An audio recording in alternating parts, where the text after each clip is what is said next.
Asia cup 2023 कल यानी कि 30 अगस्त से पाकिस्तान के शहर मुल्तान में जो है वो शुरू होगा और इसका पहला मैच जो है वो ओपनिंग सेरेमनी के बाद पाकिस्तान क्रिकेट बोर्ड की तरफ से बड़ी एक ओपनिंग सेरेमनी प्लान की गई है। ओपनिंग सेरेमनी के बाद जो ओपनिंग मैच है वो पाकिस्तान वर्सेस जो है वो नेपाल के दरमियान खेली जाएगी। तो आज जो है वो हम जो इस वीडियो में मेन बात करेंगे वो हम बात करेंगे कि नेपाल की टीम को एक बड़े उनके प्लेयर ने एशिया कप के लिए ज्वाइन किया है और नेपाल की टीम चूंकि प्रैक्टिस करने के लिए उन्हें पाकिस्तान क्रिकेट बोर्ड से रिक्वेस्ट की थी कि हमें पाकिस्तान में प्रैक्टिस करने के लिए हम जो है वो जल्दी आना चाहते हैं पाकिस्तान में। तो वो 23 अगस्त को जो है वो पाकिस्तान आ चुके थे, लेकिन उनका खिलाड़ी जो है वो एक बड़ा खिलाड़ी वो टीम को ज्वाइन नहीं था कर पाया और अब जो है वो उस बड़े खिलाड़ी ने भी एशिया कप के लिए नेपाल की टीम को जो है वो ज्वाइन कर लिया और उनके आने से नेपाल की टीम जो है वो पहले जो कमजोर साबित हो रही थी, कमजोर लग रही थी, जो है वो in the sense of cricket कमजोर लग रही थी, वो जो है वो अब काफी बेहतर और फाइन टच में जो है वो नजर आ रही है। और नेपाल की टीम जो है वो पाकिस्तान में आकर उन्होंने काफी जो है वो खुशी महसूस की। पाकिस्तान की जो टीम है कराची जिमखाना की टीम, उनके साथ उन्होंने जो है वो प्रैक्टिस मैच भी खेले जिसमें कराची जिमखाना की टीम जो है वो उनने जीत हासिल की। तो बहरहाल पाकिस्तान नेपाल के लिए यही बहुत बड़ी बात है कि उनने एशिया कप के लिए पहली बार क्वालिफाई किया और नेपाल को पाकिस्तान और इंडिया जैसी बड़ी टीम के साथ कम से कम खेलने का जो है वो मौका दिया जाएगा। और इसके अलावा इस मैच में जो है वेदर की अपडेट देंगे कि वेदर कल के मैच में कैसा रहेगा, जो है वो मैच ग्राउंड में कितनी टिकट्स जो है वो अब तक बिक चुकी हैं और नेपाल का जो है वो पाकिस्तान पर अटैक करने का वो अपनी फास्ट बॉलिंग या बैटिंग या स्पिन, उनकी ताकत क्या है, वो किस जो है वो हथियार से पाकिस्तान को हराने की कोशिश करेंगे और इस मैच में जो है वो बारिश होने का इम्कान है या नहीं है, पिच की कंडीशन कैसी है, पिच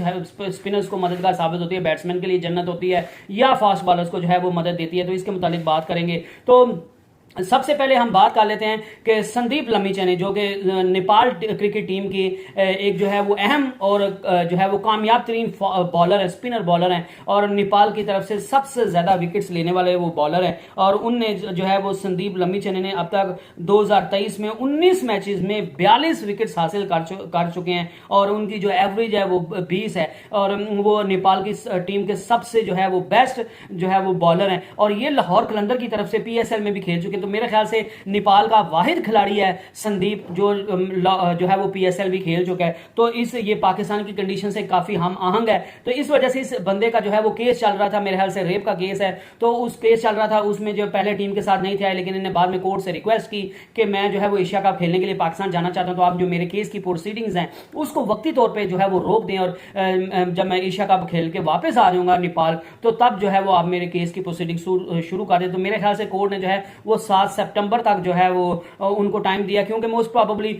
नेपाल की टीम यही सोच रही है कि हमने पाकिस्तान और इंडिया के साथ मैच खेलना है और हम फाइनल 4 के लिए जो है वो क्वालिफाई नहीं कर पाएंगे। फाइनल 4 के लिए पाकिस्तान और इंडिया की टीम जो है वो क्वालिफाई करेंगे। तो इस वजह से 7 सितंबर तक संदीप को जो है वो टाइम दिया गया कोर्ट की तरफ से, कोर्ट ने उनको अलाउ कर दिया और वो पाकिस्तान में उन्होंने अपनी टीम को ज्वाइन कर लिया है। तो वेदर की अगर बात करें तो मुल्तान क्रिकेट स्टेडियम में जो है वो कल ग्राउंड खचाखच भरा होगा। ऑलमोस्ट 27,000 जो है वो टिकट्स अब तक बिक चुकी हैं और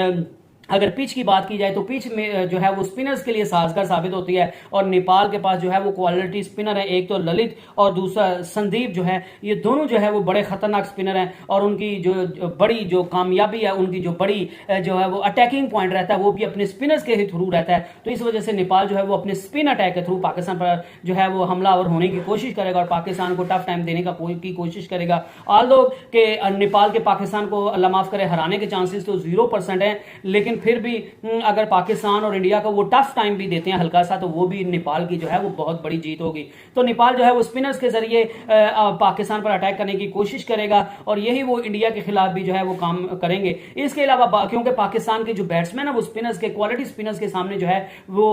पाकिस्तानी प्लेयर्स के जो है वो रिकॉर्ड इतना अच्छा नहीं है, तो इस वजह से स्पिनर्स के थ्रू वो जो अटैक करने का कोशिश करेंगे। अगर वेदर की बात करें तो बहुत अच्छी न्यूज है, वेदर बिल्कुल क्लियर है और किसी भी किस्म का कोई भी मसला आपको दरपेश नहीं होगा। कल फुल फ्लैज मैच जो है वो आपको जो है वो देखने को मिलेगा और ये मैच जो है वो डे एंड नाइट मैच है। तो कल का दिन जो है वो बड़ा इंपॉर्टेंट होने वाला है, नेपाल के लिए बड़ा इंपॉर्टेंट होने वाला है और पाकिस्तान के लिए बड़ा इंपॉर्टेंट होने वाला है। 15 साल बाद कोई मेगा इवेंट जो है वो पाकिस्तान में लौट रहा है, तो इस तरह पाकिस्तान के लिए भी जो है वो बहुत बड़ा दिन है। अगर हम नेपाल की प्लेइंग 11 की बात करें तो नेपाल के जो कैप्टन है वो रोहित पौडल हैं, जिनके फेवरेट खिलाड़ी जो हैं वो विराट कोहली। उन्होंने कहा कि मुझे विराट कोहली जिस तरह का वो प्लेयर है, जिस तरह का इंसान है, जिस तरह का उसका बैटिंग स्टाइल है, मुझे वो जो है वो बहुत जो है वो पसंद है प्लेयर। अगर जो है वो नेपाल की प्लेइंग 11 की बात करें तो जो मोस्ट प्रोबेबल जो है वो प्लेइंग 11 होगी वो कुशल भुरतल जो है वो राइट हैंडेड बैट्समैन है, वो ओपनर होंगे। और इनका बड़ा फैंटास्टिक रिकॉर्ड है, 2023 में इन्होंने 19 मैचेस खेले हैं, 544 इनका जो है वो इनका जो है वो इनने रन बनाए, जिसमें 1 सेंचुरी है और 50 जो है वो निस्फ सेंचुरी शामिल है। इसके अलावा जो दूसरे ओपनर होंगे वो आसिफ शेख जो हैं वो होंगे, जो कि विकेट कीपिंग के जो है वो प्राइज भी सारे अंजाम देंगे। इनने 2023 में 18 मैचेस खेले हैं, 532 में रन बनाए हैं और 1 सेंचुरी और 4 जो है वो निस्फ सेंचुरी उसमें शामिल हैं। और रोहित इसके बाद जो है वो वन डाउन आएंगे नेपाल के कैप्टन रोहित पौडल, और उनने जो है वो 20 मैचेस में 524 रन जो है वो बनाए हुए हैं। इसके अलावा मिडिल ऑर्डर बैट्समैन के तौर पर जो है वो भीम शर्की जो है ये नेपाल की टीम को संभालेंगे, उनकी बैटिंग लाइन को संभालेंगे। इन्हें 14 मैचेस खेले हुए हैं, 2023 की मैं बात कर रहा हूँ, इस साल की बात कर रहा हूँ, और 409 रन इन्हें किए हुए हैं, जिसमें जो है वो 3 निस्फ सेंचुरियां जो है वो शामिल है। इसके अलावा ऑलराउंडर जो है वो उनके 2 ऑलराउंडर को खिलाएंगे, कुशल मल्ला ये ऑलराउंडर खेलेंगे। इन्हें 19 मैचेस में 541 रन बनाए हुए हैं और इसके अलावा 11 विकेट्स भी हासिल किए हुए हैं 19 मैचेस में। और दूसरा जो ऑलराउंडर खिलाएंगे दुपिंद्रा सिंह आरी, ये जो है वो दूसरे ऑलराउंडर के तौर पर खेलेंगे। ये 19 मैचेस इनने खेले हैं, 360 रन इनने बनाए हुए हैं और 19 मैचेस में इनने जो है वो 17 विकेट्स लिए हुए हैं। तो इससे आप अंदाजा कर सकते हैं कि उनके ऑलराउंडर भी जो है वो कितनी अच्छी फॉर्म में है। इसके अलावा स्पिन अटैकर जो है वो कमान संभालेंगे संदीप लमीचेन, और वो 19 मैचेस खेले हुए हैं 2023 में, 42 विकेट्स उन्हें हासिल किए और उनकी जो एवरेज है वो 20 की है। और नेपाल की तरफ से उनके सबसे कामयाब तरीन जो है वो बॉलर है संदीप लमीचेन। तो दूसरे जो स्पिनर हैं वो ललित राजबंसी होंगे, वो 10 मैचेस उन्होंने खेले हैं, 18 विकेट्स हासिल किए और उनकी जो एवरेज है वो 15.27 है। इसके अलावा जो पेसर्स 3 खेलेंगे वो खेलेंगे गुलशन शाह, करण और सोमपाल कामी।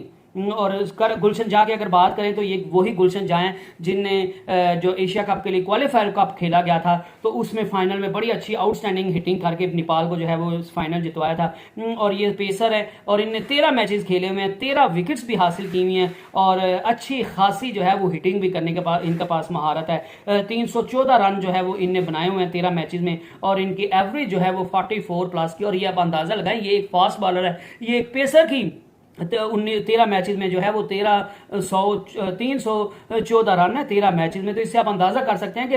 जो उनके स्पिनर्स हैं और जो नेपाल के बॉलर्स भी हैं वो भी अच्छी खासी बैटिंग कर सकते हैं। तो करण जो है वो भी पेसर है, दूसरे पेसर के तौर पर खेलेंगे। और ये संदीप लमीचेन के बाद नेपाल की तरफ से मोस्ट सक्सेसफुल बॉलर है और इन्हें 18 मैचेस में 30 विकेट्स हासिल किए और ये बैटिंग भी अच्छी हासिल कर लेते हैं। सोमपाल कामी ये तीसरे पेसर होंगे नेपाल की तरफ से खेलने वाले, इन्हें 15 मैचेस खेले हुए, 13 विकेट जो हैं वो इनने हासिल की हुई हैं। और अगर मैं दोबारा एक दफा बता दूं तो नेपाल की प्लेइंग 11 मोस्ट प्रोबेबली होने वाले कुशल भरतल और आसिफ शेख जो है वो ओपनर आएंगे, रोहित पौडल जो है वो उनके कैप्टन होंगे, तीसरे नंबर पर भीम शर्की, चौथे नंबर पर कुशल मल्ला, 5वें नंबर पर दुपिंद्रा सिंह आरी ये ऑलराउंडर के तौर पर खेलेंगे, संदीप लमीचेन,